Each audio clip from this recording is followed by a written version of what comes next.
안녕하세요. 오늘은 제가 결혼 후 겪었던 참으로 곤란하고 답답했던 부부 동반 모임 이야기를 들려드리려고 합니다. 조금 긴 이야기지만 끝까지 들어주시면 감사하겠습니다. 남편과 결혼하면서 저는 자연스럽게 새로운 사람들을 만나게 되었습니다. 그중 가장 특별한 만남은 남편의 20년 지기 친구, 그리고 그 친구의 아내였습니다. 여기까지만 들으면 흔한 부부 모임 같지만 조금 특별한 사정이 있었습니다. 그 아내분이 바로 남편의 육촌 누나였거든요. 그러니까 제 남편, 남편의 절친, 그리고 그 절친의 아내이자 남편의 누나. 원래 이 셋은 오래전부터 가깝게 지내며 가족 같은 시간을 보내왔는데 제가 결혼하면서 자연스럽게 저까지 합류해 부부 동반 모임이 된 겁니다. 처음엔 솔직히 조금 어색했어요. 처음 만남 자리에서 네 사람이 마주 앉았을 때 웃음소리는 나왔지만 제 안에는 긴장감이 잔뜩 차 있었습니다. 뭘 말해야 자연스러울까? 혹시 실수하면 어떡하지? 남편이랑 단둘이 있을 때는 아무렇지도 않던 말 한마디조차 조심스러웠습니다. 남편은 워낙 편안해 보였어요. 친구와는 오랜만에 본 사이처럼 큰 소리로 웃고 누나와는 장난을 주고받으며 툭탁거리더군요. 그 모습을 보면서 아, 정말 가까운 사이구나. 내가 잘 섞일 수 있을까? 하는 걱정이 잠시 스쳤습니다. 지난달 모임 자리에서 정말 기쁜 소식을 들었습니다. 언니가 임신 12주라는 거예요. 그 말을 듣는 순간 제 가슴이 벅차올랐습니다. 예전에 언니가 하셨던 말이 떠올랐거든요. 나 이제 포기해야 하나 싶어. 나이가 있으니까 잘 안 되는 것 같아. 그때 언니의 얼굴은 씩 웃고 있었지만 눈동자에는 씁쓸함이 어려 있었어요. 그런 언니가 임신을 했다니 저는 정말 제 일처럼 기뻤습니다. 정말요? 언니, 너무 축하드려요. 제 눈에는 눈물이 핑 돌았고 손까지 덜덜 떨렸습니다. 축하하는 마음이 넘쳐서 그날 저녁도 저희 부부가 계산을 했죠. 그런데 기쁜 분위기도 잠시 남편의 입에서 익숙한 말이 튀어나왔습니다. 누나, 그거 다 나이 들어서 그런 거야. 언니가 몸이 힘들다고 관절이 쑤신다고 배가 땡기고 아프다고 할 때마다 남편은 습관처럼 나이 이야기를 꺼냈습니다. 언니는 늘 그렇듯 밝게 웃으며 야, 이 자식아 하고 받아넘겼습니다. 그런데 저는 알 수 있었습니다. 그 웃음이 예전만큼 자연스럽지 않다는 걸요. 억지로 분위기를 맞추려는 억눌린 웃음소리 같았습니다. 저는 순간 얼어붙었고 옆에서 가슴이 철렁 내려앉았습니다. 아니, 지금 임신 중이라 민감할 텐데 왜 또 저런 말을 해? 모임이 끝나고 집에 돌아오는 길. 차 안은 한동안 적막했습니다. 저는 손을 만지작거리며 말을 꺼냈습니다. 있잖아. 언니한테 나이 많다는 얘기 좀 안 하면 안 돼? 남편은 운전대를 잡은 채 고개를 살짝 돌리더니 의아하다는 듯 대답했습니다. 내가 언제? 농담이지. 누나도 기분 나쁘면 말했겠지. 저는 답답해서 목소리가 조금 높아졌습니다. 기분이 나빠도 분위기 깨기 싫어서 말 안 하는 걸 수도 있잖아.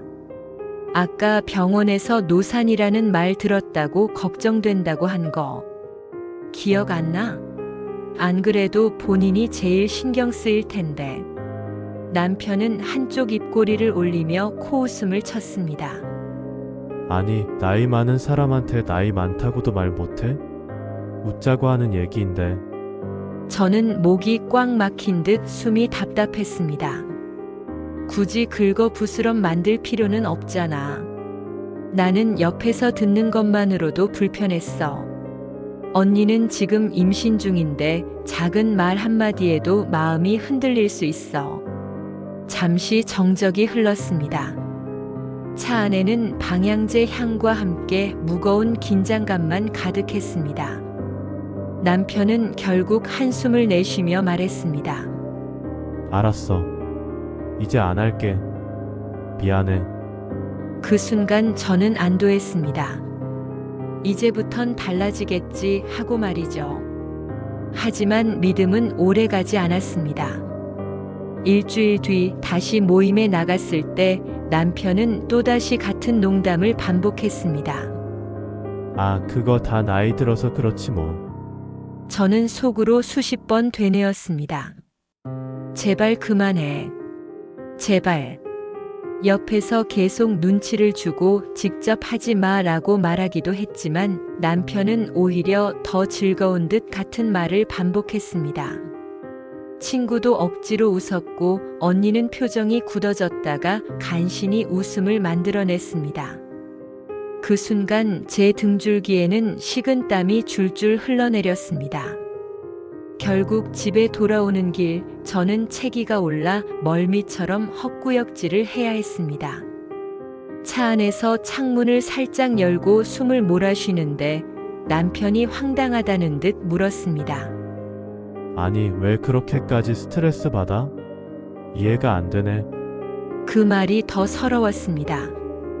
저는 불편해서 불안해서 몸까지 아픈데 정작 남편은 전혀 이해하지 못한다는 사실이 더 답답했거든요. 결국 저는 다음 모임 제안들을 3번 연속 거절했습니다. 체하기 싫고 긴장하고 싶지도 않았습니다. 남편은 이해하지 못했지만 저는 제 몸과 마음을 지키기 위해 거리를 두는 수밖에 없었습니다. 심지어 단체 채팅방에서도 남편은 여전히 같은 농담을 반복했습니다. 결국 저는 그 단톡방도 나와버렸습니다. 그러자 언니가 전화를 주셨어요. 괜찮아? 혹시 싸운 거 아니야?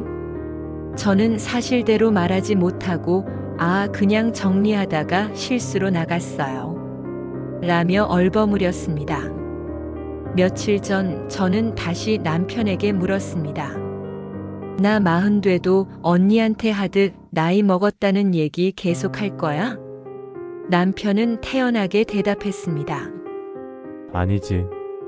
그땐 나도 40이니까. 신된 누나한테 하겠지. 너한텐 안 해. 저는 다시 물었죠.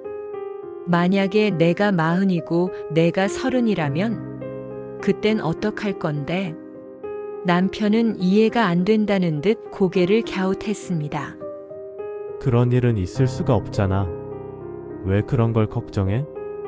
그 순간 저는 대화가 더 이상 통하지 않는다는 걸 뼈저리게 느꼈습니다.